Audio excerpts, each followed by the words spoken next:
السلام عليكم. رانا في مدينة ييرت، هنا في حي لاكادات.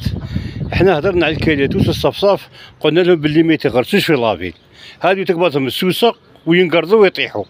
كالياتوس الصفصاف هادي وحده طايحه، هاي وينه، هاي وينه تاع تاع الصفصاف هذيك، هاي مازالت في شحال طايحه. هاك كنا في حي لاكادات، هاد اغصان تاع الاشجار ها تاع الصفصاف اللي طاحوا، ها وينه هاكم تشوفوا. هادي في حي لاكادات، شوف هذه فيك طايحه، هاي طايحه جديده هذه، هاي وينه فانيك ها تاع صفصاف، هاي طايحه جديده، هاي وين.